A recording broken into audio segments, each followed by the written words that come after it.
He's definitely brutal. He's always savage, and you're definitely getting wrecked. Right, this is going to be another episode of Reflections. And my guest for this one is going to be aNouC, who is a veteran, I'll actually just say Spanish esports figure, because as the interview will get into, obviously you've done many different games and many different roles within the industry. So obviously I will introduce you generally through the questions, but I actually just wanted to say at the outset, like, if people don't know, you're actually one of the really old school figures in esports. You were there from very, very early on, the early 2000s, competing and doing lots of different roles. Do you still consider yourself an esports person? Are you adjacent to the industry still in any sense? Wow. First question, yes. Yeah, I consider myself a person. Like, once you are an esports person, I think you always are. Sure. It's somehow you need to protect it forever, you know? Yeah. It's kind of your son. So, yeah.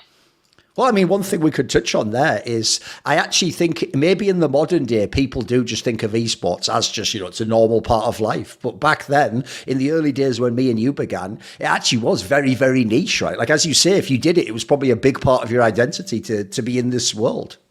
I think we even started when it was not called esports. Sure. That's something I always explain to people. Like, no, there was no name for it. Actually, when we were playing, we were cyber athletes, and we were playing the cyber. Everything was cyber and very strange, and you didn't know how to explain what were you doing to anyone, to your parents, to your family, to your friends. It was super difficult to explain because we didn't even have a word for it. So. Yes. No, I often tell people it wasn't called esports. I just called it Quake because it was just playing the game Quake and getting to know the scene. And then it's only from that, then I went to Counter-Strike and other games, Warcraft or whatever was back then. So, okay, let's start there, aNouC, because one thing people might not know is I think even people who know you in esports probably know you from CS, Counter-Strike, because obviously Counter-Strike is probably the main game that's had a female side to it. And you were obviously one of the successful people. But I remember you've even got a tattoo of this. I know this detail. You were a Quake player, right? You wore the old school Quake figures, right? I am that old school. Yes, I have a Quake tattoo because I think it changed my life, and that's why I made it. I thought it was the right thing to have. It's the only tattoo I have, and because nothing else changed my life that way anymore. And Quake was super important. Nobody could understand what I was talking about when I said, "Yeah, I'm doing something called Quake. I'm playing. I'm going to the internet cafes. I have a lot of people, a lot of friends." The first times I had to travel to places, my parents were like, "Where are you going?" And like, "Are you coming back? Is this a cult?" It was very strange at the beginning, but I think it's been one of the best things I could have done. It changed my life fully. I dedicated my life to esports because of that, and that was not even planned. So, what was the big appeal about Quake specifically? What drew you in, or what did you like about it? I fell in love with Quake as soon as I got into an internet cafe and I saw people playing. Because when we think about video games now, everybody thinks about internet and everything is fast and quick and multiplayer. And play at home and all that. Yeah, of course. But if we go back then, we didn't even have internet at home. It was very difficult to have a good computer. And when I saw people playing against each other, that was for me the hook. Like, I came from playing normal sports, and it was kind of the same thing. Competition, and that kind of called me, and I didn't stop since then. So, as I say though, obviously in the early days, I mean, Quake itself as an esport was only the biggest esport for a few years. It was still around, but things like Counter-Strike took over most famously, right? When did you actually switch over? Because I remember when I actually first met you, it wasn't an event that had Counter-Strike. It was at like that Cannes event in France, but that was actually before ESWC. So it was before I remember the female side of the game taking off. So were you already like playing CS around the time you were playing Quake? When did you transition over, or why move over to the other game? It was crazy because when I was playing CS, there was no such thing like females and males, The thing is, there were no female players. There wasn't enough players, yeah, exactly, true. But I remember I had a hard time finding myself a clan. At that time, it was called a clan. And it was very difficult to get myself a spot. And once I had that spot, it was secured, and I had a bunch of friends, and we were playing and traveling and so on. Suddenly, the game went a little bit down. There was no competition anymore. It was very difficult to really continue with my passion for it. And there was CS. Was kind of the enemy. Yeah, it was. Yeah. And we were like that. Yeah. Quake players didn't like Quake 2 players. Do you remember everyone used to also have, like, especially for Counter-Strike, like you're saying, if someone was a Quake player, Counter-Strike everyone looked down on it. It was like, oh, you're hiding behind a box and you're not, like it's not manly or something, something like that, right? At events, we are the true esports players. You are not. Right. But I remember also the first time I was playing CS. exactly what you said. Stay there, stay behind the box. I thought, why? Well, how boring! I'm used to run around the whole thing. So I had to learn to kind of like it, only because I was looking for the same passion, like the same thing about playing against each other and finding this competition in the game. And also I discovered the team play even more with CS. I discovered I loved leading the game, having this kind of role I had all my CS career, and that's why I had to switch at the end. But it was not something I did because how cool CS is. No, right. I loved Quake much more before, but I wanted to compete. So one thing I wanted to ask you was another thing that I think makes really old school people. We almost feel like we're in like.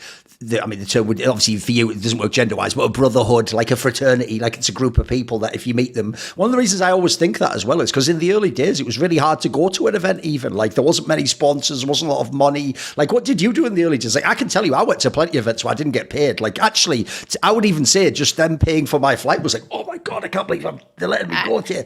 How did you used to get to the events? I have thousands of stories I could tell you about how we got to events and how hard it was sometimes to even find a hotel room where to sleep.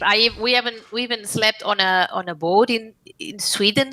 Like I thought, wow, if nothing happens to me at this time, I mean, I would be invincible for the rest of my life because it was hard, and we made it. And these are things I didn't explain to my parents in general because they were not the kind of things they want to hear. But we did everything to go to events. Yes. And when you think about it, nobody could watch what we were doing at the events. There was no Twitch, there was nothing. No YouTube, nothing, yeah.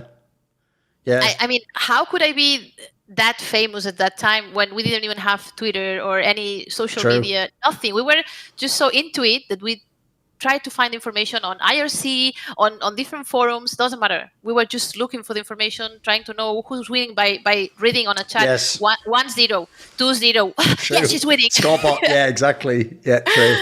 By the way, give me a story then, because I'll tell you what, I agree with you. That's actually, now you've jogged my memory a bit. That is something I do remember was crazy about the early esports days. Like, I'll give you an example. I think I'd only been to Europe. I think I'd been to France when I was a boy. I was from like a poor area, so I'd never gone traveling. I hadn't gone on planes before. And when I went to America to go to a CPL when I was like 18 or something, when I look back now, it's like the joke is I look back now and I can't believe why did I do it? Because when I went to this event, aNouC, I think I went and when I think back now, because I was just young, I didn't know, I thought everything's just going to work out like a movie. But when I think back, if anything had gone wrong, I don't think I would have even had enough money, for example, if I'd got the wrong train or something like that, I would have had $10 extra and I would have had, it would have been really, and back then there was no cell phones. Yeah. I have no idea what I would have done. So like you say, I actually think in a weird way, it's probably better my parents didn't know all this stuff and they thought it's fine, he's just going to the event. Because I think they would be really worried. That actually sounds like you say. It sounds like, what are you doing? Going to meet someone off the internet when you haven't got any money and you're in another country. It sounds weird, right?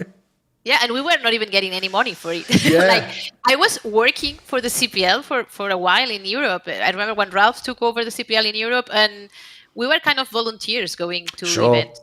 I remember going to Copenhagen, and there was no question about why are you going or are you going at all? Of course I'm going. Oh, you had to. Yeah, I have to find out how to do it. So I had to go ask my parents, and they needed to understand something, which they didn't actually. But the cool thing is they were open enough to let me continue with that.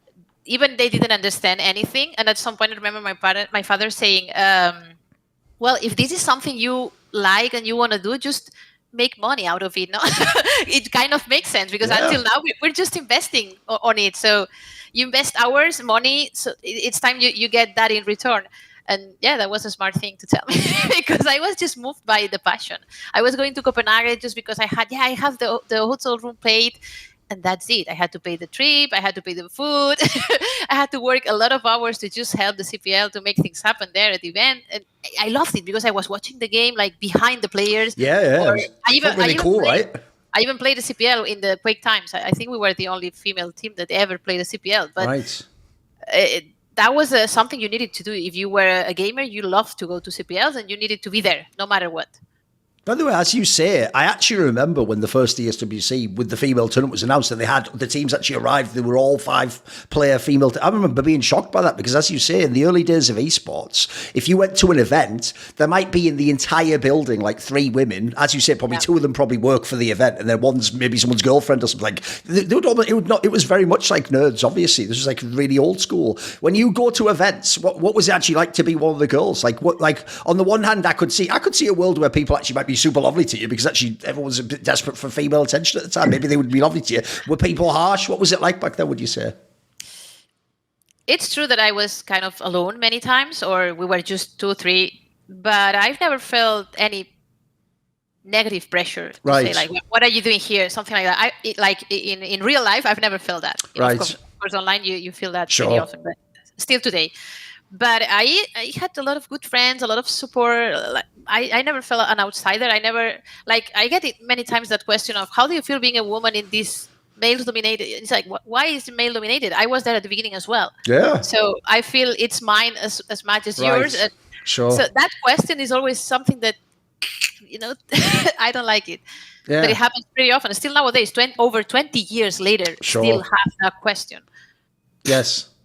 I mean, that's one thing I also, maybe we could just very briefly touch on that, is I feel like as well, I've actually talked to a lot of my people I know who are the old school women, friends of mine, people I just know who are veterans and professionals. And actually a bunch of them say the same thing, which is like, it's not that they particularly necessarily disagree with like that topic or talking about like, women in esports, but they just feel as though other people who are activists came along later, and it's like they want you to agree with their position and sort of join them, even though maybe in this case you just sat there, you were like, why me? Like, do I have to join? Do you ever feel like pressure like that you're supposed to speak out for these things?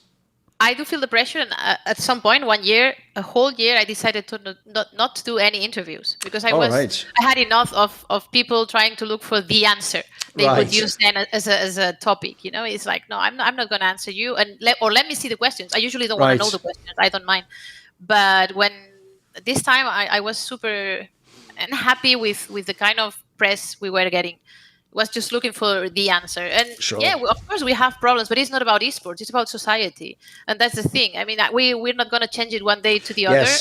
And I don't have a problem with female tournaments. People who's asking that maybe have a problem with that. But I don't mind if you do a tournament for blonde people or blue-eyed people. I don't care. So why do you have a problem with that?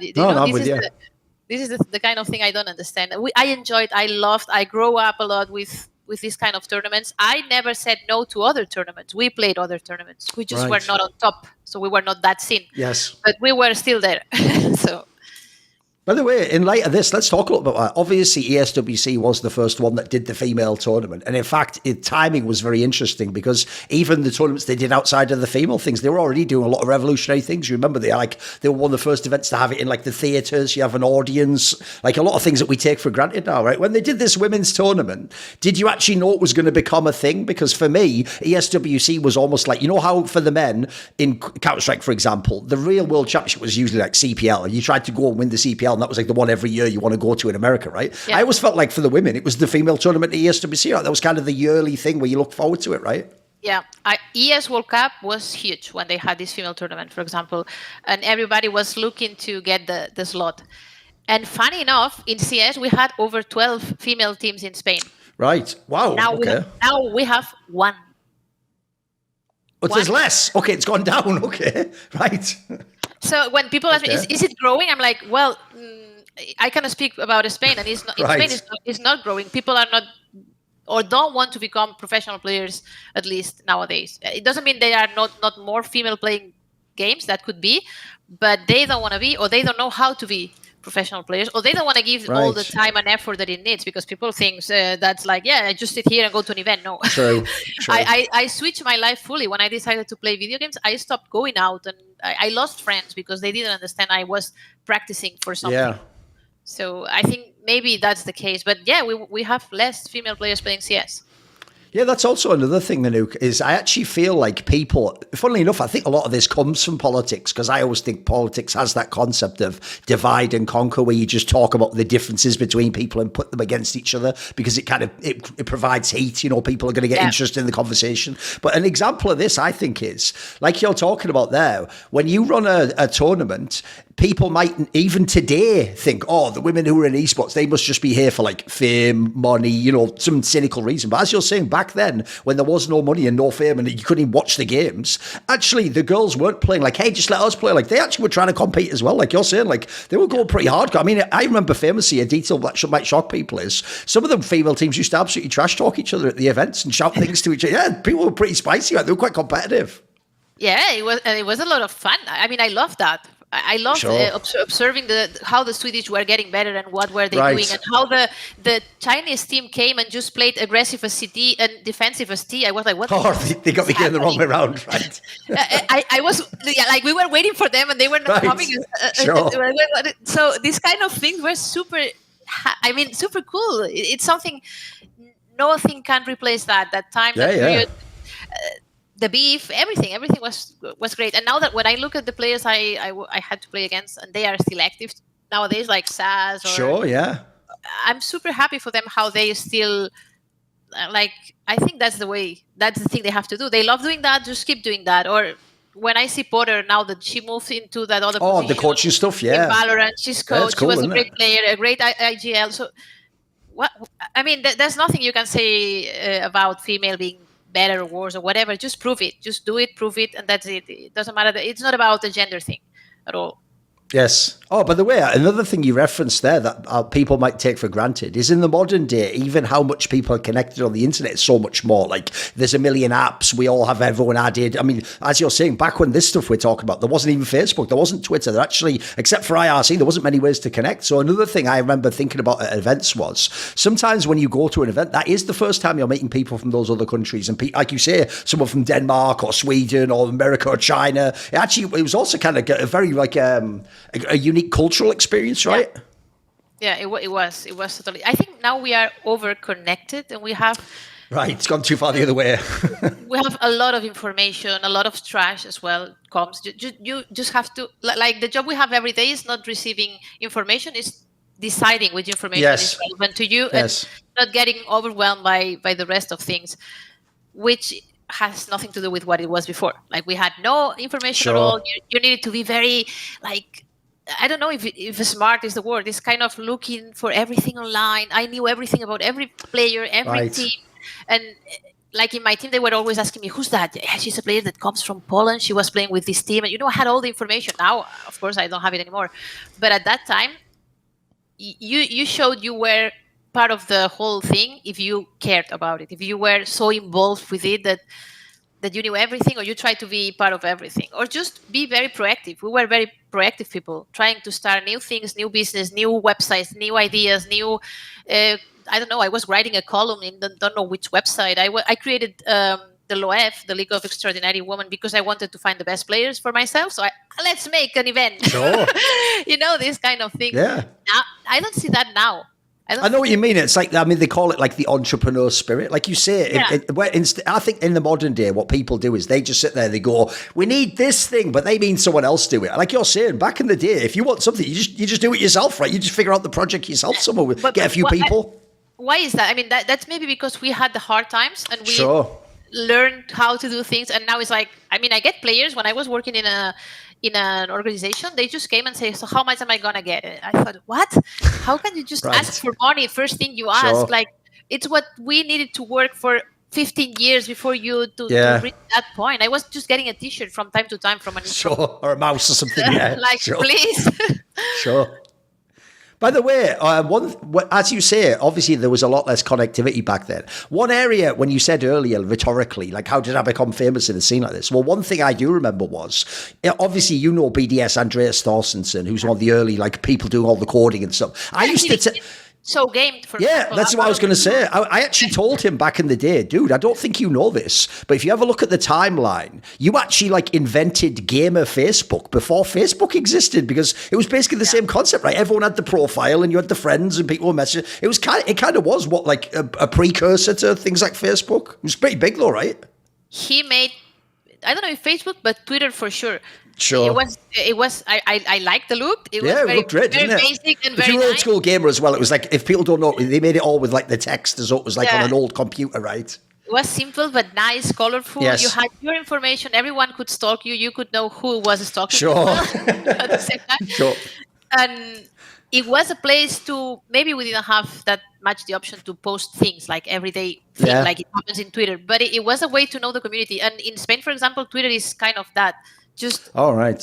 who you need to follow. And, maybe in other countries it's another social, but it was exactly that. And it's a pity that he didn't continue, because, he would be now probably super millionaire. He could be, yeah, real. I feel like he really could be, yeah. No, maybe he is also, but we don't know. Who knows? What about, as you say, give people a sense, when you were back in the early days, when was the period when you can make some money? Or, for me, there's levels. It's one thing to just make some money. That seems awesome in the early days. But then eventually, obviously, the question becomes, can you make enough, for example, to have like an actual living? Do you have to work as well? What was the timeline for when things got better in that sense? Whoa. At the beginning, of course, we didn't get any money, like nothing. I usually put a line on 2008-9 when we had the crisis in esports. Oh, sure. That was the very first real crisis. At that point, I remember we had the first big, what was the name? Sponsor. We had the biggest sponsor we could have with Bad Girls. So we had Razer, and it was the first time I was traveling like a professional, traveling to a bootcamp, then going to LA. I don't know where we played. San Francisco, and then back to LA, whatever. That was the first time I thought, well, we finally have everything, and suddenly comes the nothingness. We lose everything. We lose all the sponsorships. ES World Cup doesn't happen that year. Everything is bad. It looks gray.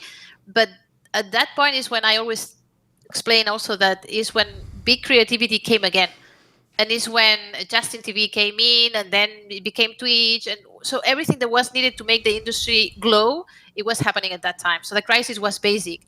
Like now everyone's like, oh my God, what's happening with gaming? Well, It's just one more process or one more stop where we need to be creative again, because I have the feeling we need to change some things. But I'd say after this 2009, as a player, I didn't get as much, but of course you could already get a salary if you wanted, or if you were in the best teams.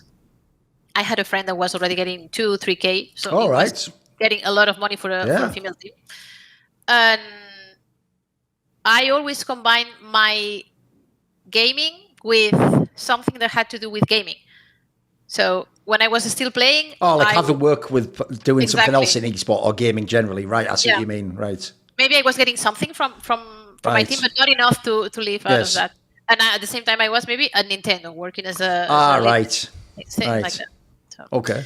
Yeah, until the point where I had to decide. I remember I was in a project in the north of Spain, Baskonia. I created an organization, and they told me in a year. I mean, you can do it as you want, but in a year you need to be on top of the Spanish league. I said, okay. I just picked the players. I created the concept. I made the logo, whatever, everything.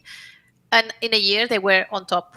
So everything great. Then they said, okay, this project now is moving into Baskonia. It's a basketball team, and they want to have esports, whatever. I was like, okay, fine. But at that time, I was still playing for the organization. So I was one of the CS players. And they told me, you want to be a player or you want to be the director? Right.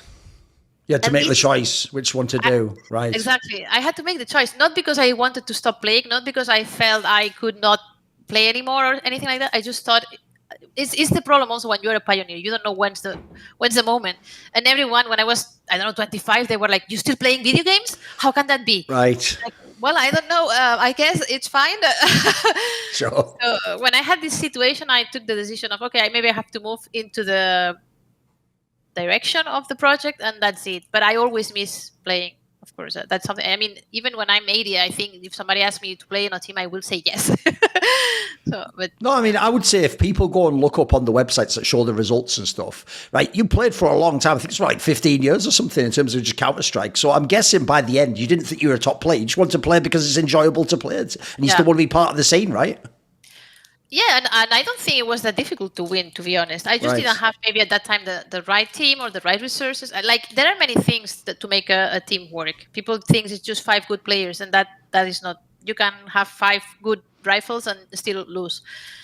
So there are many things, and I didn't have any more the options to make it happen. And well, that was the situation. And at the end, but we were not in a very bad situation when I left the project. The team we had back then, it was new, and I remember we won some matches. I had the same feeling I had with Existence in the past, that we were the super low team. Nobody expected anything from us, and suddenly at the World Cup we were top 3, and everyone was like, "Wow, who are those?" No.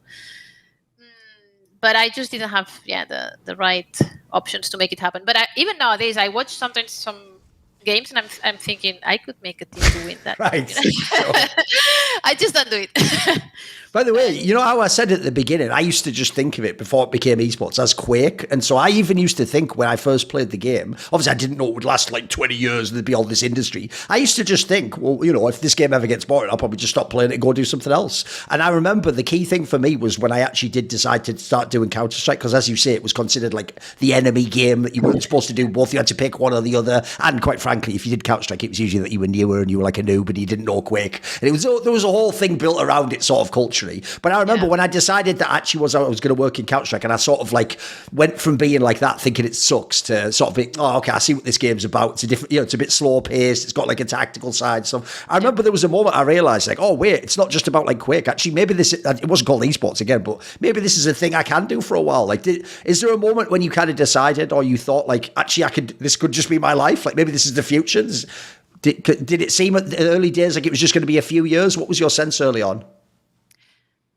It's true. I think that I never had the feeling of when is going to be the end, or if there's going to be an end, or do I want to do something else. It's true that I studied communication, so I thought I would just work on radio and TV. But at the same time, esports brought me these options as well.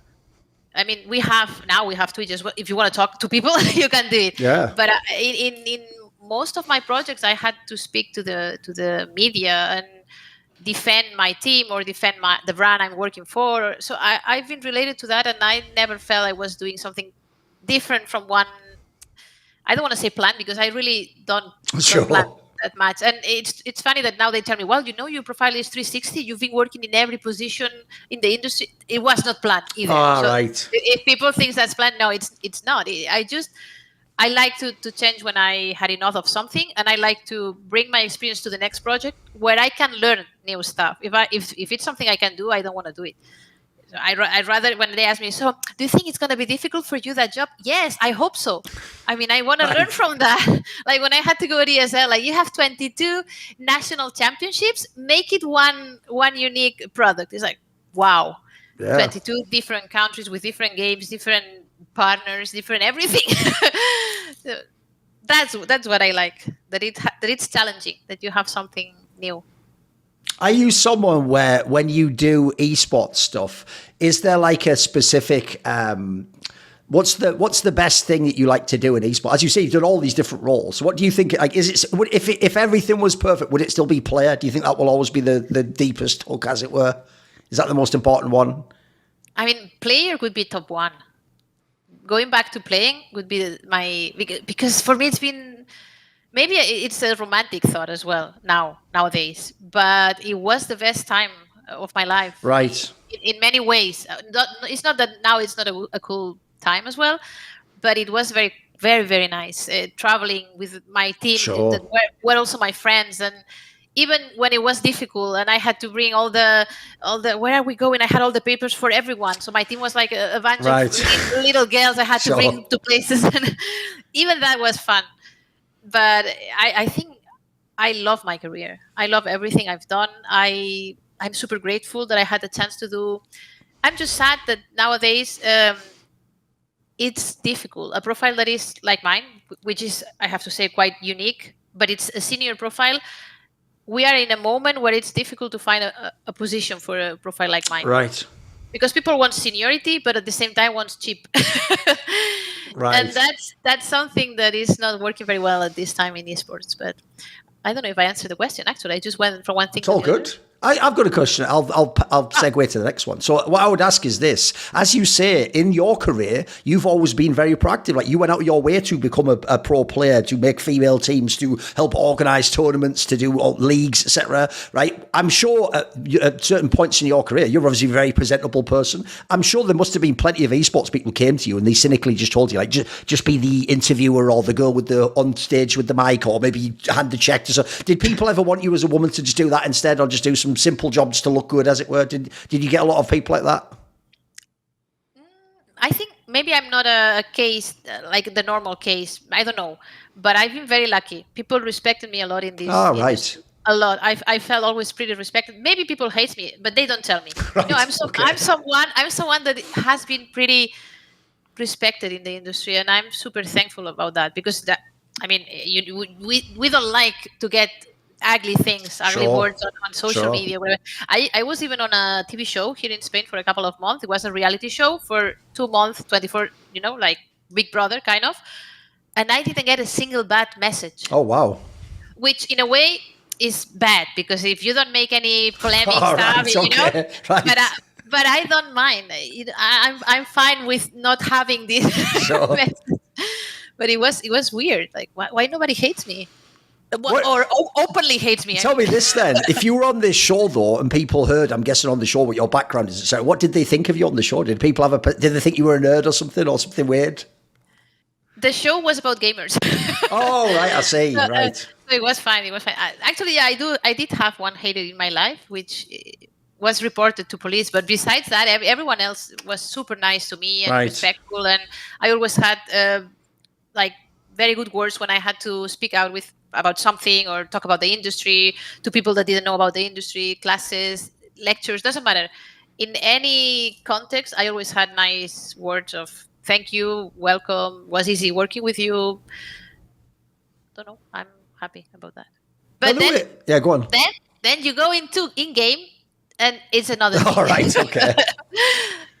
I mean, that is one thing that's obviously different, because first of all, back in the day, even though in Counter-Strike there always was the voice chat, most people never used that if you were on a public server. It wasn't really a thing back then. In the modern day, obviously, people aren't playing public. You play like matchmaking, so everyone's on the mic. Does that happen to you? If you speak and people hear the woman's voice, does the 14-year-old kid go, "Hey, is it a woman?" Did they do that? Did that happen to you too?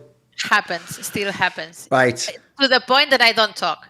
Oh, right, okay. Sometimes they are not sure if I'm a woman or a kid, and I'm like, no, I'm a kid. I just came back from school. Okay. Then they leave me alone, but it still happens. It's funny. Okay. And also, there's still people that remembers me when they see that. Oh, right. Like, you're a noob from CS. I'm like, wow, because that's quite cool. There might be new people playing, and they still remember, so it's funny. But I changed my name lately, so nobody talks to me. You don't ever get like I just have to be now. You were never the spicy person. Like, put it this way, I don't do it now because my voice got too recognisable and someone will record it. But back in the day, I can't lie, I used to just flame them back if they said stuff to me. I'd talk mad shit to them, say stuff. You don't say anything back if they get rude? I was the one telling my mates to not answer. Don't answer. Right. Like, that's the mature thing to do. Yeah, you represent the brand. Right. I was the kind of mom in the team. But I mean, of course, sometimes I be like here and say, "Okay, you idiot, shut up." But it doesn't usually happen. I try to keep calm as much as possible. Sure. By the way, as you mentioned, go on. No, I just thought because we play. I mean, when you play professional, you don't play on public. True. At all, like nothing. I never had global when I was playing professional because I had no time to play that. And people that play now Premier, so they think they are playing something very important. And you realize people don't even know how to play. It doesn't matter if they have 20K. They don't know how to play. So I just don't... I'm like, whatever. I didn't kill this round. Fine. I'm super bad. You know more than me for sure. Bye. That's it. You cannot have that conversation with people that probably doesn't know a 1% of what you know about the game. By the way, I want to get your take on something. I actually think a lot of the political stuff around women in esports now has made people a bit confused as to what the origin of why these tournaments, like you say, like ESWC was set up. Because people talk now as though I get the sense people have a really old take that to me never really was the case. And it goes like this. They think, the reason women have their own tournament is because they like don't want to compete and, earn the money and battle against the men and stuff. Whereas what's really strange I've noticed, aNouC, is that's like, if anything, if there even is a woman who thinks that, it'd be a very new school person. All the old school people I know, like you say, were always competing against the men. They just didn't go far enough in the qualifier that you'd notice, like you said, they weren't in the top league. And so they were playing against everyone, but then they also had this tournament, so they had somewhere to compete as an actual special place just for women, right? Most of the women I know never even told me they thought they were better than the men or they're entitled. Or a lot of people were just like, we just want our own place to play, basically, right? No, I think in a way people doesn't understand what is this female tournament thing. Is of course it can also be that you want to compete and learn and blah blah blah, etc. But on the other hand, there are many players that could play on a mixed team without any problem, and they still don't want to. I mean, like you said earlier, people like zAAz definitely were good enough. They could have been in like a male team that you would, like not the top one, but they could have been in one that you'd know. Yeah, of course. Yes. And if you don't see them, you would not notice if it's a girl or not. But there's a thing with the female tournaments that I cannot explain. It's fun. It's social. It's It's something that it doesn't need to disappear. Of course, many people think, this is happening because at some point it will be all together. Yeah, great. But altogether they are. I mean, you can play the other tournaments. They are not limited to men. That's what people think. No, they are not limited. You just can play both if you want. And if you do it for the money, then, well, now maybe they have better prize pools. But it was never a thing. No. Never. I mean, I remember when we were third world champion, and I think we got 5K for 5 players, plus the coach, plus the team that was getting a par as well. So, you could not live out of one tournament like that. I would even say as well, I mean, you'll know more about this than me, but I was friends with Miss Harvey for many years. I can tell you from knowing her that even in the times when they did get good money, like when she was on CLG, I think they had good salaries and stuff, that wasn't just to play the game though and be good at the game. Half of that basically was like marketing. You had to do all like content, go to events, be at booths. So like it's not like they were just given the money. Like that's actually hard work. Like this is a lot of male teams don't have to do that. The whole ecosystem is more complex than people think. I mean, it's nothing hidden that you cannot understand, but of course, it's not just go play and get the money. It's not like that. And of course, also, you cannot have players and pretend they are brand, like work for the brand of the club. Not everyone is a social person that wants to speak in front of a camera, so you have to think about that. Like maybe you have a player that just wants to play. Fine, you play. But maybe then you have another one that likes to be in front of the camera or works pretty well with brands, like, I don't know. You have many examples, and then you have the content creators, which is another thing you can include into the. So the whole business, it can become pretty complex, and still nowadays we know it's very difficult to make money out of it. It's having an organization. It's a lot of money you have to invest, and still you don't sell so many T-shirts unless you are the biggest, one of the biggest. But the normal top teams, like in Spain, I don't know, Giants, and they sell a lot of. T-shirts and so on, but I'm sure that it's not the main thing. No. From making the income and stuff, Exactly. One thing I would ask you is this: on camera, I've always thought you come off actually very confident, like you seem like you're very comfortable. But I know something people don't know. I know, especially back in the day, you were quite a shy person actually. So what was that dynamic like? Was it something you had to learn? Did you embrace doing media stuff? Are you comfortable to this day? Were you back then? Were you ever shy with it or uncomfortable? I think I'm an introvert, extrovert. I don't know. I have this shy part, but I'm very used to speak to people, so it's not a problem. Maybe back in the days, I remember there's a video I saw the other day in Quake. It was CPL Cologne, and it's that event where I went with a female team and we played and so on, and we were in skate at that time, and there's a guy coming and asking questions, and we look like idiots. But basically, because we didn't know how to speak English. Oh, right. Not saying that I do it now, but it's true that I've learned English with esports, thanks to the fact that I had to travel and talk to people, and so it's been very helpful. And when I explain people that, it's like, really, video games are very helpful, can be very good in many ways. And one of them is you have to speak languages, you have to speak to people. You're not isolated at home doing nothing, and that's it. In general, like. Yeah. I've got a weird question because the modern day gamer won't get this. But as you said, back in the day, especially actually in a lot of countries that didn't have great internet, it was actually going to the LAN cafe, the PC cafe that was like the community, as it were. And, you get to know your local players, you play the games they do. Then after that, you join a team and it's like you work up this way. In the modern day, I feel like that almost doesn't exist. Almost every kid just has the internet already in his bedroom. He has the PC or the Xbox or whatever. He doesn't need to go there. In fact, if we even say LAN, they think we mean a tournament. They don't even know we mean take your PC and go and meet people, So do you miss that aspect? Does part of you miss like that strange subculture we used to have back then? I mean, I miss many things from those days because they are special and they will never happen again. Yes. So the beginning of something is that special that it will never come back. The rest of things will come back probably. Now it's cool to have LEDs. Maybe in a while it will be cool to have just a plan and then back to the LEDs, and this will be just a cycle. But the beginning is unique, and I think that's what makes us have this kind of feeling for the past. It's a thing that we keep in our hearts. It's something very different. You cannot explain. And when I speak to players, I remember in Baskonia I had players that were like super vocal, super aggressive to me. Something like, I don't want to do that. And at some point I had to say, who's been more times on stage, you or me? It was like, you. Then listen to me. But they, this generation of players, I think they don't know anymore what it was like. Sure. That's something you cannot bring them, even if you try. No, I know what you mean. I mean, it's that concept, isn't it? Like when things are hard, you have to like do things a certain way. But then when things get easy, they just think it was always like that, don't they? They don't know what we had to do. Like I think you said about money. Now the joke is when they even start, they're like, "Oh, you're only paying that much," and then we're like, "What? Like, dude, to get any money back in the day was blowing people's minds." Yeah, of course. Yeah, and even if you explain them, you cannot give them that experience. It's impossible. So it's something we have to keep for ourselves, like a treasure. Something we will die with us. Yes, true. And it will stay on the books, but that's it. Are you someone where, one thing I know that's also quite weird about esports is, I've no doubt you'll know what I'm referring to, is even though we have all the tournaments in the scene that people know, there's loads of like industry things where they do those panels and talks and they have conferences and it feels like they're going on forever. Like if anyone has LinkedIn, you constantly get messages like, come to this thing now, I bet for you it's like, do you want to go on this panel about women in esports? What about this one about women? It's about 1 billion people asking, I'm sure. Like it feels like that's the one thing that's really changed is the amount of amount of media. It feels like it's 1 million times more. Never mind just more. It's infinite, it feels like. I'm laughing because I've been to many because I thought it was good that we spread the word. Yeah.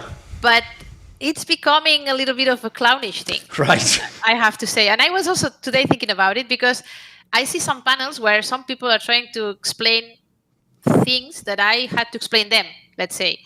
And suddenly they are the experts of the... Oh, right. I know what you mean. It's like when you see a person that's been in esports for 2 years, but then they're like, so here's what it was like back then. You're like, how do you know? You would say 5 minutes ago. Yeah. It's like, don't get me wrong. I don't hate from other industries. That's fine because I think it helps us grow and all that. But I'm seeing so much smoke and people that claims being an expert on this field and I explain you this and that. It's like, come on. Oh no, I'm sure you have the same experience a lot of the veterans do, which is if you ever go the worst site for it is LinkedIn. If you ever go on LinkedIn, you'll find all these people where they're claiming to be like the joke is they're claiming to be like me in my job. Like I was here from the beginning, and I'm like, who's this guy? Like, and you even Google me, I can't find anything. Like they're just making it up. They're just pretending, right? They're just like scamming everyone. When I'm giving a talk or whatever, when I'm talking to people that I have to explain my career and so on, I always tell them, if you go to one of these panels and they claim to be whatever, ask me. I will give you the seal of approval if this person is being honest or not. Because for me, the problem is the honesty, and that's something that has been damaging the industry for a while. Agreed. When we talk to brands and there's always this kind of person in the middle that's like money, esports money. I'm going to be here and make money out of it. And as soon as there's no money and there's Web3, they move to another industry. Exactly. But they make this sort of damage and then disappear. And that's something that makes me super angry. Yes. And also the other thing that those people don't realize is because they weren't actually here back in the old days, they don't realize that there were so few people back then. Like that's why they're not going to get away with the lie, like you say, if someone asks you, because there was only like a few hundred people in the industry back then. Like they're thinking it was like it's way older than it is. So if they're talking about like 10 plus years ago, there wasn't that many people around. Like we're going to know if you're full of shit or not. Yeah, of course. I mean, we know each other. We know each other in general. Of course, there's new people and it's growing and whatever, but we're still a niche. It's not like the whole world is part of esports. No. Yes. You just think, I mean, if you are, that's like social media, you know, when you are talking about something and you believe in something and everything around you seems to have the same thoughts, and you're like, see, the whole world believes the same that I do. No, you're just getting the bubble. Well, yeah, but that's how it is. And in a way, I feel like we could not protect esports from that. There's nothing you could do. Like we needed to open up and let people in. One thing I would like to ask you, because I wonder if you have a similar experiences. Now that the industry is huge and there's all these people from all these countries and businesses and there's so many people who really do work in the industry, it makes it even more cool for me if I go to an event and I do meet those really old school people. Like, I'll give you an example. Someone from your world is the Bulgarian player Foxy, if people remember her. If I ever see her at an event, it's like immediately it takes me back in time. I'm just like, oh, like I say, it feels like there's a special connection there compared to just all the other people. If you're from the old school, right? Yeah, that happened to me when I went to ESL, the headquarters, and I saw people like Carmack. Sure. You know, I had these old memories when he tried to throw me to a fountain in ES World Cup at Poitiers. You know, I was like, because he was doing lifting. He used to do that thing where he put people on his shoulders because he did judo or something, right? I can do it and I can throw you whatever. And I'm like, no, I don't want to be thrown anywhere. You know, he was that kind of crazy guy, and I always remember this old. Maybe he's not like that anymore. He might not be. Sure. He's a father and he has kids, and a serious person. But when I look at him, I get these memories from that time. So maybe that happens because we had this special connection at that point, and I remember that exact moment. I also think as well, as you said before, when you think of some of the early players, like people like zAAz and Potter and a bunch of them like Miss Harvey that are still around in some capacity, that also to me suggests as well that these people really do love esports. Like they've been here essentially they dedicate their lives to it, whether it's in this job or they switch to another. Like it actually shows to me that they must have like a serious passion for the field, because it can't always have been awesome. I'm sure they had times when they didn't make that much money or they wondered where the game was going. Yeah, I agree. I mean, if you stick into these industries because you love it. Otherwise, I mean, there are many things that could make you go away. Sure. But not only in this industry, it happens in many. But in my case, it was also the fact that since I have this seniority, at some point you cannot escape from it. You get the offers. All right. And the offers are about esports. And, And I don't know you, but I feel like I have to honor. Like I have to give back to esports what they gave me, something like that. So if they call me for a lecture, I go do it because I have the feeling I have to give that information, that knowledge to other people. Yes. Or I don't know. It's something I feel it's part of our life in a way, and it will, even if you don't work in anymore, like for whatever reason you just have to move to something different. It will be there in a way, and it's something we cannot get out of our bodies or our blood or whatever, DNA.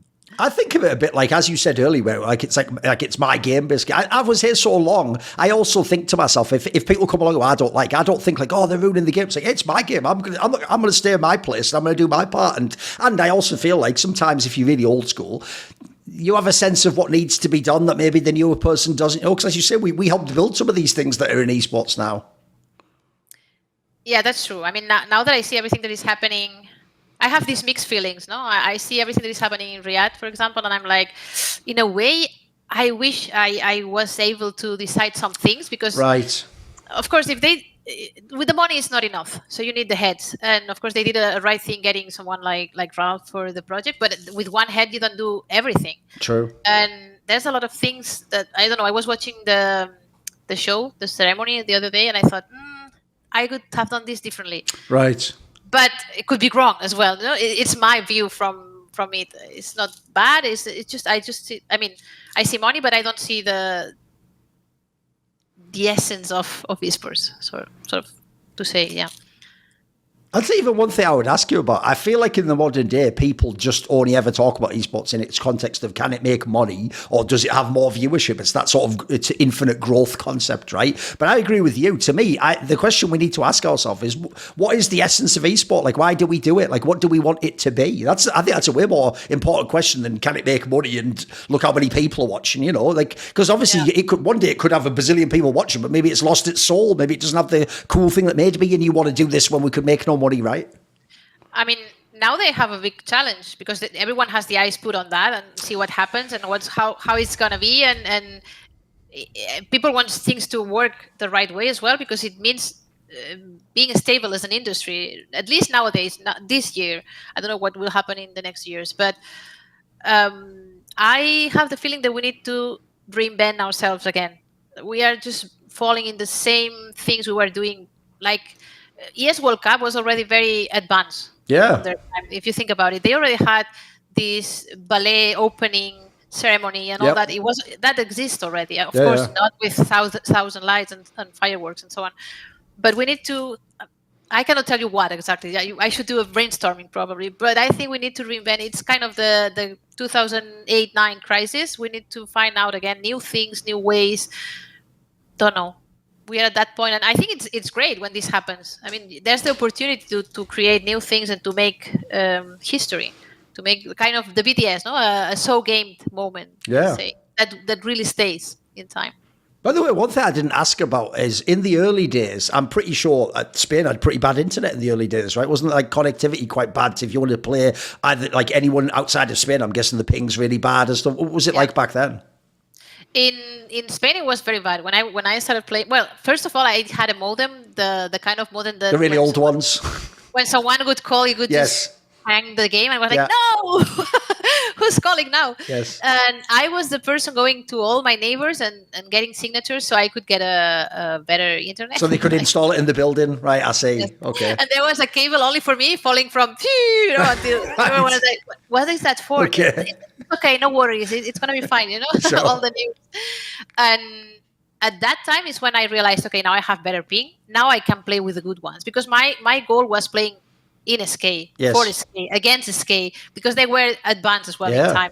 It was a super big clan when nobody had anything. Nobody had not even a good website. They had a website, they had a structure, they had T-shirts. So for me, it was the goal to reach. And as soon as I had good internet, I played against them. I remember I was playing Quake with against their Quake team. And as soon as they realized I was a good player, they asked me to join. And I thought, fine, first thing accomplished. Like that was my first goal. And traveling there and getting to know they had a headquarters, which was Ralf's house, actually. But it was amazing. For me, that was like seeing in the future what's going to come. It's also amazing, isn't it? Like you say about people like Ralf Reichert. If people don't know, Ralf Reichert, who made ESL and SK in like the late 90s, early 2000s, he's still around now. Like he does the Esports World Cup. That's the other thing that's quite cool is it really makes you realize how in the world there really are like two types of people. There's the kind of person who's sort of the consumer who just passively is like, hey, you know, show me stuff and maybe I like it. And there's, like you said, there's the kind of person who's a proactive, like entrepreneur spirit and they go out and do it because actually a lot of the people who are still doing things now are the people from 20 years ago who were the same ones. They had that they're always doing a project, they're always building something up, right? There's that kind of spirit I see out there still. He's very intelligent and he's someone I admire, and he didn't have any need to go now into super big project. Like, but I remember talking to him some weeks ago and I asked, so why did you do that? I mean, don't know. Sure. The cool thing is that I think he was scared, like half, you know, this kind of cool feeling you have when you're going to start something. Nervous when he's beginning, right? Yeah, and I think that's something money doesn't buy. Yeah, it's a good thing, it's isn't something it? money doesn't buy. You need to have it, to feel it, and find the place where you get that. And I think that's the thing. Yes. And that's what makes probably an entrepreneur profile. The kind of person that needs that feeling is the one that looks for the next challenge. Yes. I'd even go and say, I actually think that might be a way to describe some of the essence of esports as well. Because, you know, when people ask you that question, if they're from the new school, they always say that thing of like, and did you know it would get big? And it's like, no one did. We all just like, it was like a nice dream. You know, you hoped it would. But back then it was more like, you didn't actually know if it even could succeed. You just wanted to try. It was just cool to be part of it. And we didn't know how and when, but we had that kind of feeling that it would become bigger and we would be playing on a bigger stage. Yes. That was for sure something. But apart from that, now that I still get a lot of the questions. So what's going to happen the next 5 years? I don't know. I mean, if I knew, but it's unpredictable in a way, which makes it a very cool ecosystem, a very cool thing. But on the other side, you need to be very quick. Everything is changing very fast. In the last 20 years, many things happened that in other industries took, I don't know, centuries. So I cannot tell what is going to happen, but I think we need this kind of, like us, old school people that still helps realize what was in the past, Sure. what was the essence of esports, but be open enough to let new ideas, new people, everything come in. I also think it's kind of crazy how esports and gaming became cool, because I remember, here's a good example, back in the day in Quake, when Fatality had that whole thing of like, I'm going to be like a proper professional, I'm going to practice a lot, actually a lot of people even in gaming used to make fun of him and sort of be like, oh, he's trying too hard, or like, you know, he's pretending like he's pro when, you know, we're all amateurs. I think it's cool. I thought it was inspirational. Fatality is a person, you know, like a personality, this kind of funny personality, but he was, well, he's a legend. I mean, now everyone, when he's playing for a while or something, is like, yeah, I'm a legend on. Well, wait, what makes you a legend? Sure. So he really is a legend in esports. And I spoke to him also not long ago because he had an idea to make a website. I don't know if he did it in the end. But I was in a project. I said, maybe we can make it for you. I don't know. I thought, how fun is that I am speaking with this guy, which I didn't see for a long time. And we were used to meet at events every year. Yes. And he's that person that plays golf now, and I don't know what he's doing. He's selling cards like Nvidia card or whatever. I don't know, Fatality cards. He has, I don't know. He's someone that is something special. Like if we had a book or a house of esports, a museum, something like that, of course he would be. Oh, it'd be huge. Yeah, of course. Yeah, he would be one of the first one. Right? But he's a funny personality. Because that's the thing. That's one thing I like about the old school is the people who have that like pioneer spirit, and because a lot of these people, like, they are the reasons why things got this big. Yeah, for sure. They dreamed it. They thought it was possible. And very authentic. I don't know. Yes. People that didn't need to fake anything or be very, very present on Twitter because then they are cool. And if you put a picture and now you go make a video night. Yes. No. It was just people with a passion, nothing else. Yes. It's also, like you said earlier in the interview, the other thing that's crazy is back then it really was like some weird thing where you couldn't watch the games. You had to like download the file and know how Quake works and start up. So already a casual person wouldn't know how to do that. But then also, like you say, you used to just read the result, like, oh my God, that person beat that. You didn't even watch the game though. Now, like I always say in the modern day, you're right, there's too much media. Like now if you just open Twitter or Instagram, you're already just going to see like an instant clip from what just happened in like the ESL match now. Like already on social media, you're going to see the highlight. It's so crazy how much the media has changed, isn't it? It's crazy. And I was also thinking about it. What if he asked me a lot about CS nowadays? It's true that I'm not following anything as I have much more access to it, but now I follow it much less than before. Right. I remember meeting my mates on a weekend, like today, having popcorn, whatever, everything ready, a Coke, whatever, sitting and watching games and talking to each other. Like, have you seen that? Did you see this tactic? Now I don't do that anymore. I don't, and I play CS every day. Every single day I play CS, but I don't watch CS as much. I don't enjoy anymore as much to watch games and like before. Maybe if I go to Katowice, of course, yes, great. Okay. But like I used to do, no. It's like no, I had enough of. Is that more for young people, you think? Don't know, but maybe it's too much events, too much. I see what you mean. I had enough. At some point, I said I don't want to watch that much anymore. I know what you mean, because to be fair, another thing, if people won't understand, is back then there was a lot fewer events, obviously, and in fact, sometimes there might be months between events. So, like, actually, that's when the event came, it was a really big deal, like you say. Whereas it's true, there's an event every week now. If there is, that's just esports it was something special. Yes. And the one that won in January, maybe then in September would not win anymore. And you had a lot of months to prepare. And so now they don't have time even to change. You have the same 2-3 teams on top for weeks. I want to ask you towards the end of this interview, if I ask you about some certain figures, can you just tell me what you remember about them or what you think of them? By the way, if I ask someone and secretly you like hate them or had beef with them, just tell me and I can delete it from the interview. It's okay, don't worry. So, because I don't know what your relationship with all these people are. Maybe you had bad blood. So, one that used to play with you way back in the day, she won at ESWC. Go on. I played Quake. I played with Socrates a lot. Oh, really? Okay. When I was starting playing, and even with the ping difference, he was helping me a lot to, that's cool. Get better and so on. Then I remember these girls I used to play with. I've got one I want to ask about. I want to ask about the Norwegian one, AurorA. She was someone who was doing quite a lot of stuff in esports. She did other things afterwards as well. I think she worked for like Steel Seavers or sort of zAAz. Yeah. She did a bunch of industry stuff. I remember she was someone who also was doing a lot of on-camera stuff, and she was trying to be quite professional, but also seemed quite spicy. Give me some thoughts on this person. We were sharing a team for a while as well. I mean, she's one of the players I picked after watching, observing, and so I was like, I want AurorA, I want Miss Hyper, not Miss Harvey, Miss Hyper. She then quit as well, and I think I don't know what she's doing. Who else was it playing? Like the first SK was glorious. I mean, I was so happy to make that team. The first SK before. And you picked all the players in this team? Yeah, and I picked the players by doing a tournament. And I was the admin. I didn't want to play. I was not a CS player yet. So I told SK, I'm going to make the best CS team for you. Okay. Women. And they were like, okay. So I made the League of Extraordinary Women. They played online. I was observing. I picked Miss Hyper, AurorA. I picked some girls. I remember there were others from the other team asking me to please see if they could join. After I was like, no.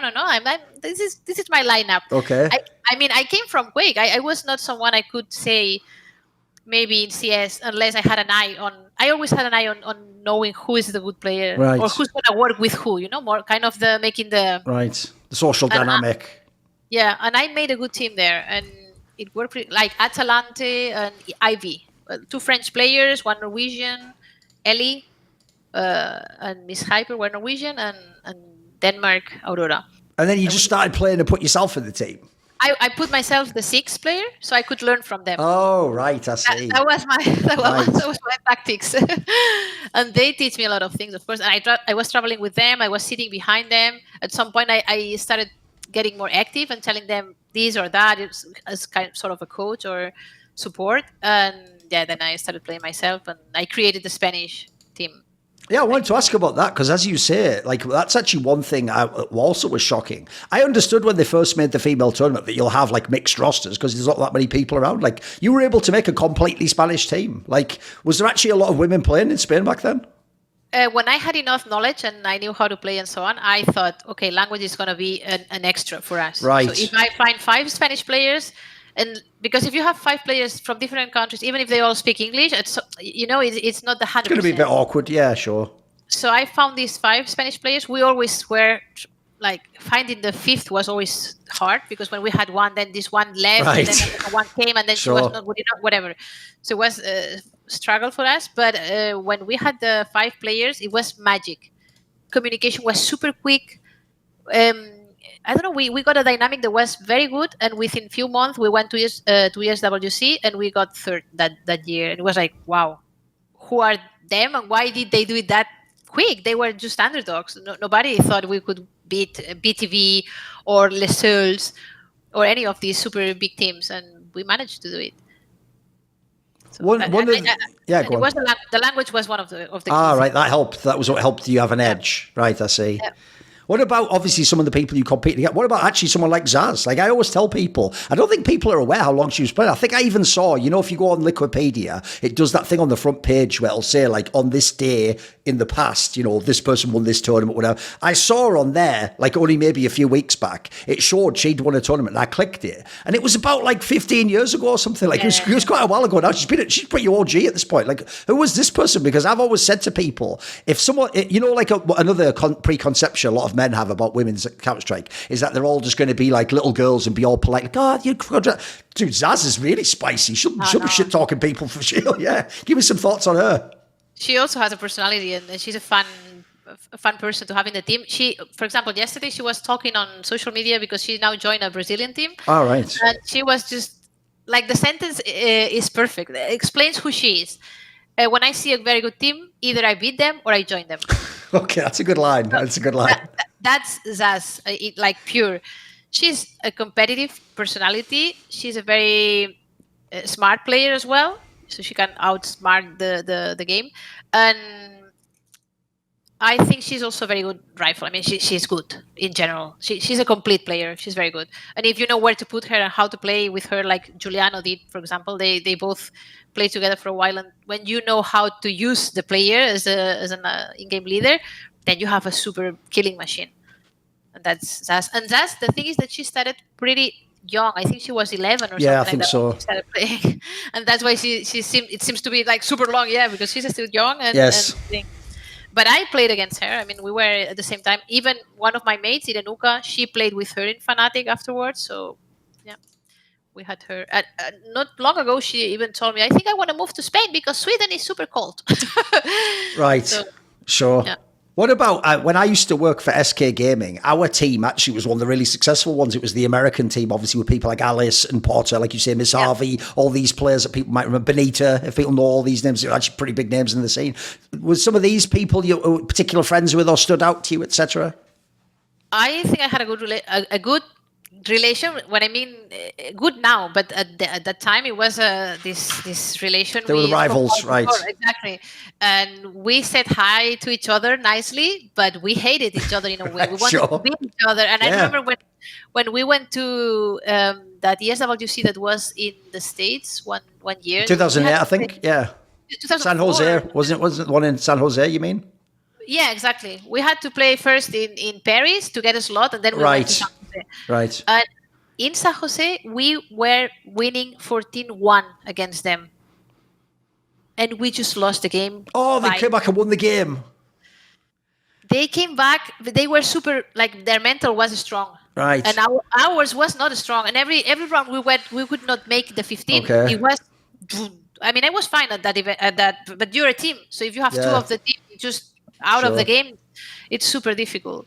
And that was I cannot forget that game. It's kind of the game I cannot forget. But we were so close to get on top at that time with almost a Spanish team. We had IZ. She was French and she was with us. But we were 4 Spanish players and IZ. And there was Miss Harvey Porter and Alice was not there anymore. Maybe I'm not sure now, or maybe was still there. I don't know. But Benita came later. She was for me. She's kind of youngster, right? A newer player. Yes. But the others, they are super old school. And then I remember when I stopped playing, one year I went to Copenhagen Games to.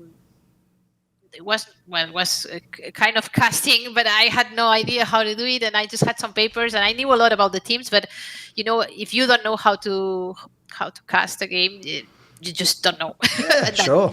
You don't have the practice. And I was with Ipsa and me. Oh, sure. Another the zAAZ's teammate from the Lesotho, exactly. Right? Yeah, from the old times. And I remember I don't know. I wanted to be neutral. I was not on anyone's side, so I wanted to be. I guess you know that you have to speak about what's happening in the game, what you think is happening, and so on. And I don't know what I said about Porter and Miss Harvey.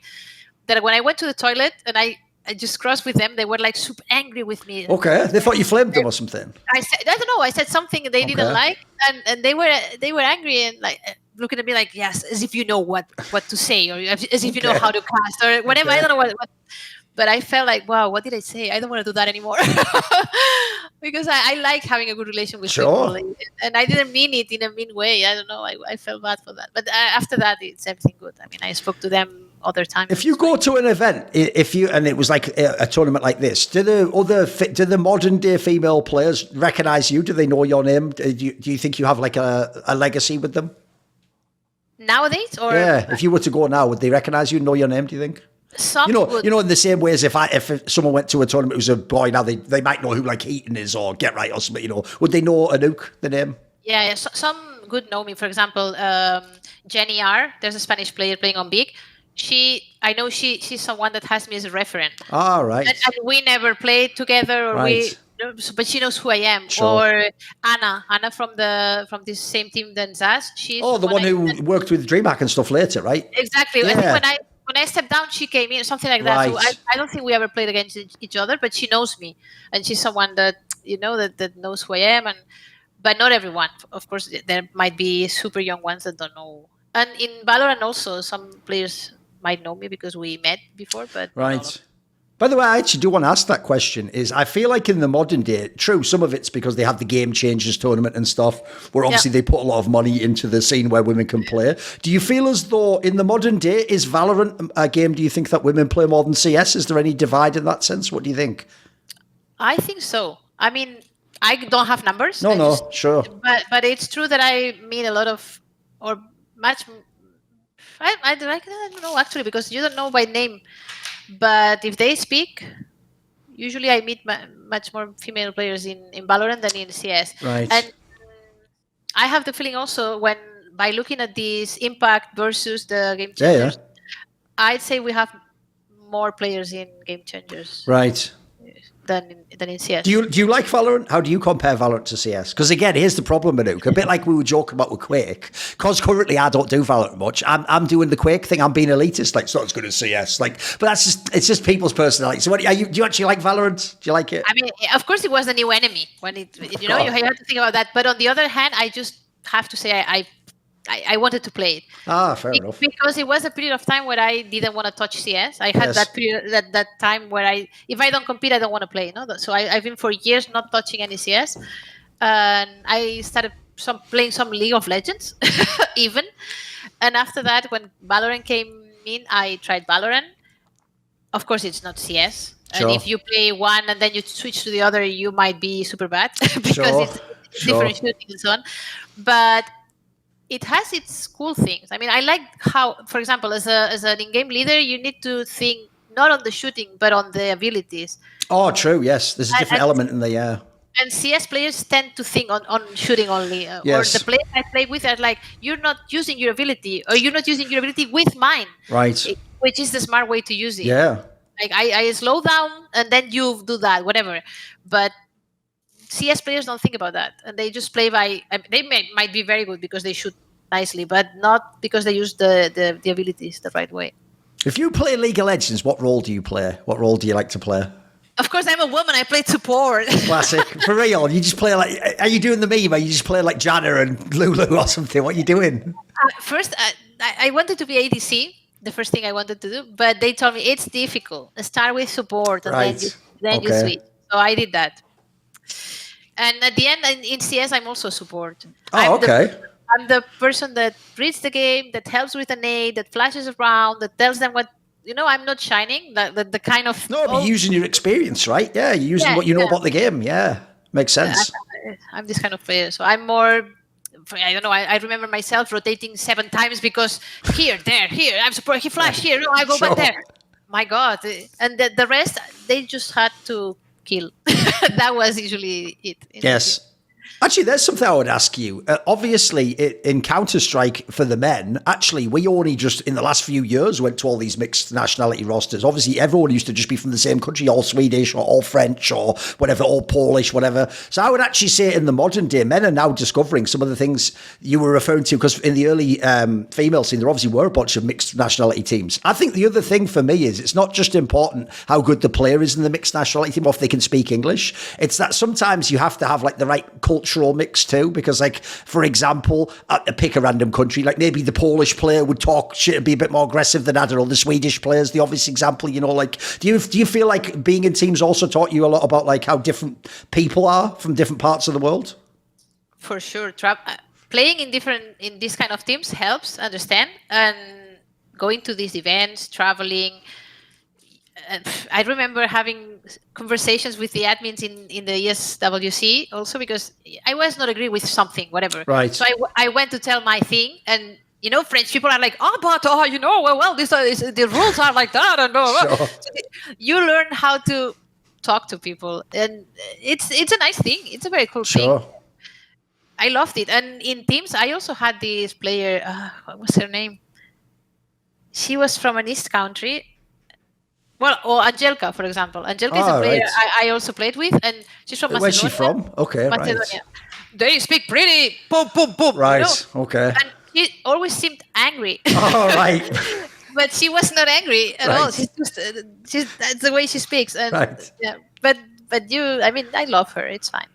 Well, okay, here's the question I have for you then. What about you then? Because I have to say, sometimes Spanish people, in their own way, like you say, if they come to complain about something, they're going to get so excited about, and the person might think they're really mad, whereas actually you're just sort of into the topic. Do you have that? Do you think you come across very bubbly in that sense? Could be. I remember I had to do a TEDx talk. And my father told me, don't move the hands that much. Okay. Because, the tension goes away if you are all the time moving. And it's like, right. So I had to talk, remember my text, and keep my hands like quiet so he would not be. But it's true. We gesticulate a lot. We some of us scream. In my case, sometimes I think faster than what I want to say. And then and when it's another language, it's even worse. But I think we get along really well with people in general. Was the TED Talk about esports? Was it about gaming? Yes, it was about esports. Were you scared? Were you nervous? Did you pull it off? It was what makes a game an esport. So I started with the images of the ESL1, I think it was, in black and white. Right. To show it to people that doesn't know what it is. Like, do you see this is feelings, emotions? It started like that. Right. So this is esports. And then I explained what makes a game an esport. Like The Sims, no emotions. This, emotions. So, kind of like this. But it was very good. It was difficult, yes. The worst thing I've done, I think. Oh, wow. I mean, because it's all people really close to you, right? Aren't you like studying, like with people just like here looking at you directly? It's kind of like being on stage, right? It was a theater, and you have the light, and you cannot move from the light. So right. Very static on that place, and also they don't let you. I'm not used to have a paper, and I know what I want to say, so but you need to be 21 minutes. Oh, right. I see. You have to time it out, right? That's even trickier, and they want you to learn the text. And I was like, come on, I don't want to learn the text. It's fine. You just give me the text, then I will be sitting in front of you. And when you are lost, I will tell you the next sentence. Wow, okay. Yeah, whatever. This didn't happen because I didn't even remember my text. All right. You just freestyled it, right? I made like 5 small cards, and I knew the 5 topics I needed to touch. Right. And then I changed a little bit, but it was 21 minutes, so it was all good. By the way, in esports, have you always just stayed in Spain with your family? You haven't ever have you ever lived in other countries? Yes, yes. And I mean, I just moved back to Barcelona after 17 years away. And where were you live in Germany or something? Where were you? In Germany, I've been in Frankfurt. When I was at Nintendo, I was working 6 years in Frankfurt. Then I moved to Vitoria in the north of Spain. Then I moved to Madrid to work on ESL Spain. Then I moved to Cologne to work on ESL headquarters. And then I moved back to Malaga to create another project. And now I recently, like 2 months ago, I moved back to Barcelona. Was it, this is just a question for my own interest. When you live in Germany, is it sort of like the stereotype that like I've heard it's not a meme, like Germans really are really strict with the rules and you have to follow every single detail of what they say and it's complicated. Is it true? Yes, but also they are so used to follow the rules that they don't, in many cases, they don't question. Oh, right. Okay. Like, for example, for me, the very clear case is when you take the train. You know, in Spain, you have these machines where you have to put the ticket because they make sure you don't cheat. In Germany, they just have open, in general. They have open stations and you just get in. Oh, they just trust that you will do it and you won't steal the fare, basically. Right, I see what you mean, right. And what doesn't a Spanish person do there? Doesn't pay. They just do it for free, right? I see what you mean. I see the combination there, yes. Exactly. But they have these guys checking from time to time. So you have to, in case you meet one, you have to run away. Yeah, but, sure. But this is a mentality they have. They are pretty, we say square boxes sometimes. But I mean, it has good things as well. The fact that they work like this. For me, I'm a person very structured, and it helps to have a society that is structured as well. Spain is a little bit chaotic sometimes, but. By the way, actually, one thing I do want to ask you is, what do you think of the general state of Spanish esports? Because even though they have the odd event there, I'm actually surprised there aren't more events in Spain. It's obviously a lovely place to go for holiday and weather and people. It's quite cheap too. I'm sure to set up an event. Why do you think Spanish esports isn't bigger? That's a good question, because we had the chance to be there at some point and we lost that chance. And these days, I mean, we were speaking before and I told you I'm a little bit upset, and it's because in Spain we had this opportunity to do many other things, and we were one of the first countries, I think, making super nice videos for the, like, good content for the organizations. Right. And don't know what happens in our country. We always do things very good, let's say, and at the same time we don't trust ourselves. Right. I don't know what it is that is like, yeah, but we're Spanish. Why we have this complex? Right. Complex? No, what is Yeah. the word? Yes. It's like an inferiority or something, thinking like we're not supposed to be successful or something. Yeah, you mean? exactly. Right. Like we don't deserve it or something Right. like that. And it happens until we play football, soccer, whatever. Right. And Yes. it's like, yeah, we have to win. We're the best. Yeah. Sure. But or Nadal plays tennis or Alcaraz. Right.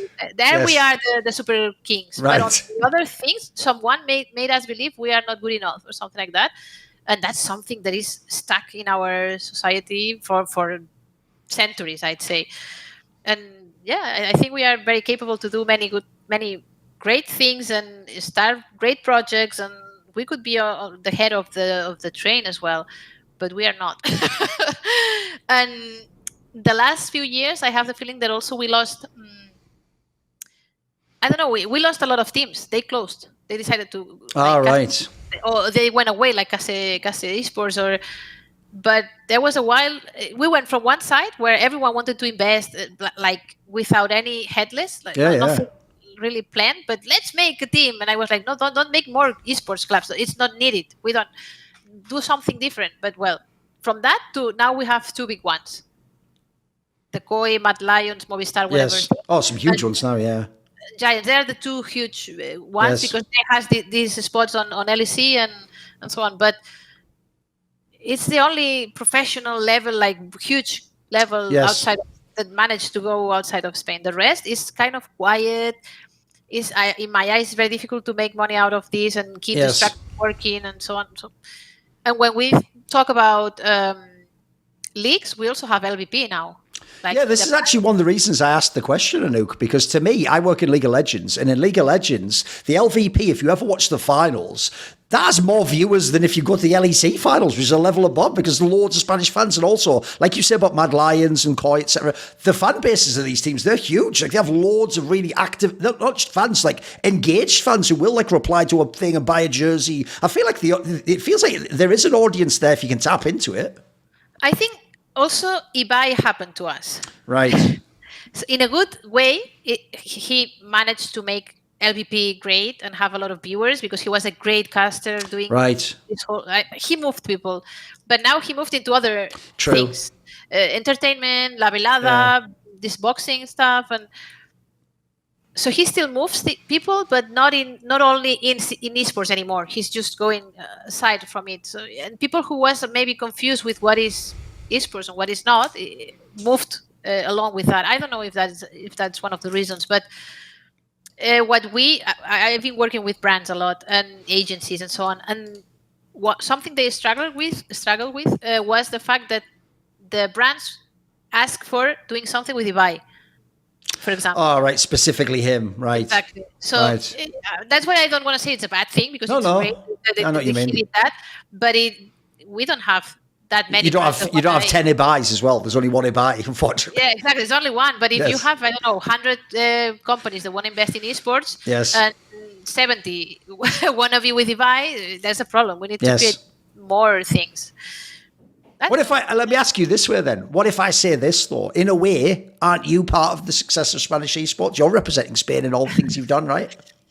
In a way, yes. I mean, because I've been part of it, but I also been a lot away from it. True. The period of time I was at Nintendo was long, and when I came back to Spain, suddenly there were YouTubers. Sure.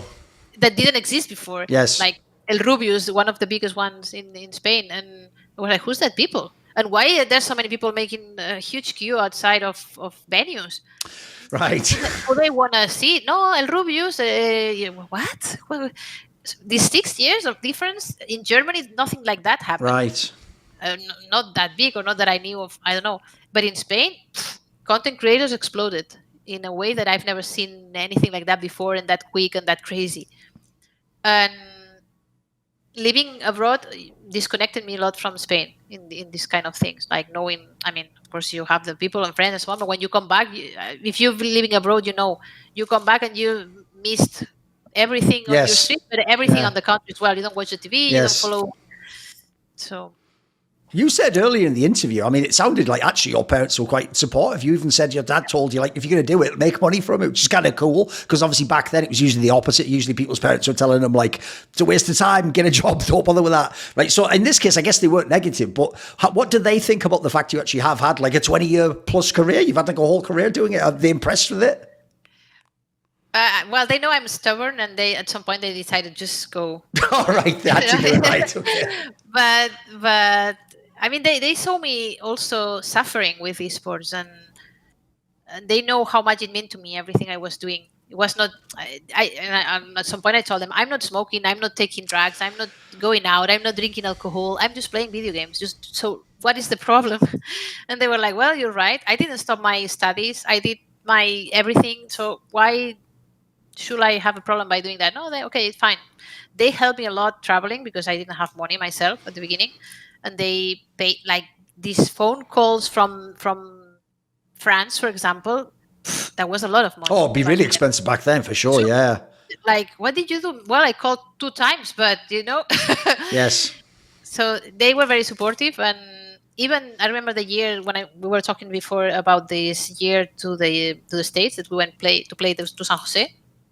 When we played the qualifier in France, I came back home devastated, crying. I mean, we had the slot, but I was super bad as a player. I felt All right. very bad, and my team didn't support me. We didn't have a coach, so it was kind of, I was the only one leading the team, and I was the one devastated at that point. And I remember my father said, if you don't enjoy what you're doing, you're not going to do it the right way. Kind of, it was like that, the sentence. So try to play enjoying what you do and just relax. Don't expect yourself just to be the best. And that helped me a lot because he's a tennis player. He's a very competitive person. Right. As well. He played basketball in first division.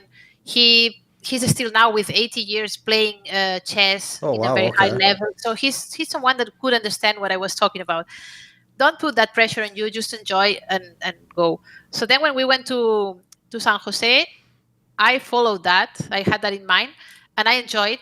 And that's why I remember the game. We were winning 14-1, and it was 2 other players of the team that just went away. The brain went boom or whatever. Yeah, sure.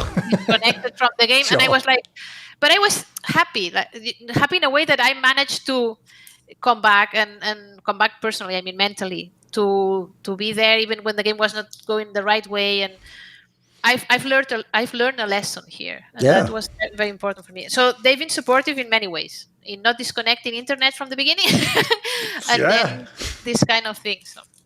Yes. Yeah. Right. What about this? I thought as a last question, I could ask you this. It's kind of a cool note to end on.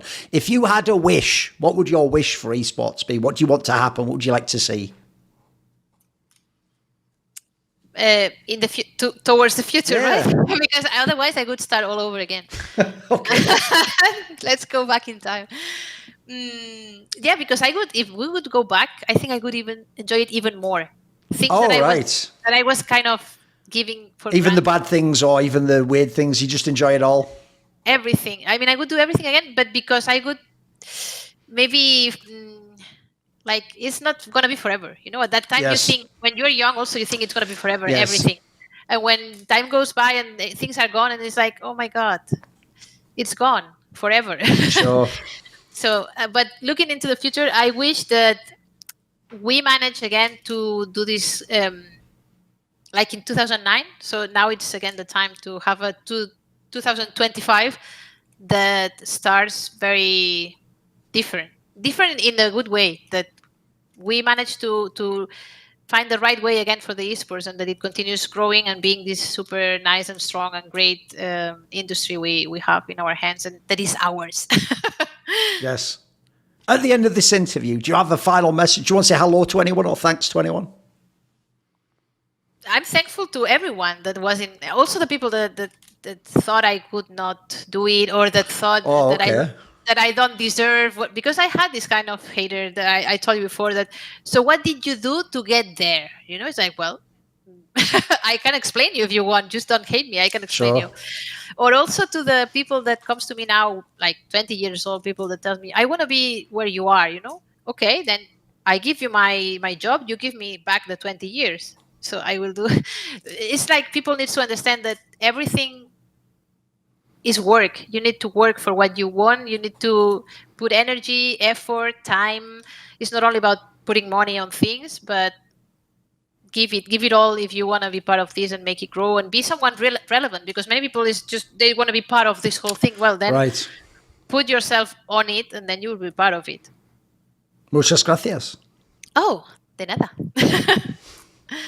Don't you know I'm still standing better than I ever did? And that's in part thanks to my Patreon community, the Illuminati. So this video was kindly supported by Frisky, Matt Pugnaccio Racula, Ahmed Haju, Jensen Gore, Tobias Bernasconi, Adam Tomlin, Animosity, Toucan, Tosh, and you know it if you've ever seen my videos before. If you don't get to know it, because a special thanks goes out to my main man, Jerky's Minion. Why not ask a question for my video AMA? Do you want to suggest a topic or a guest? Maybe you want to see who the upcoming guests are on my shows, on my interviews. Or do you want to be part of one of those lengthy esports discussions where you set the table of topics? Well, if any of those perks or others catch your fancy, put your money where your mouth is and join the Illuminati today, where? Via the Patreon link in the description box.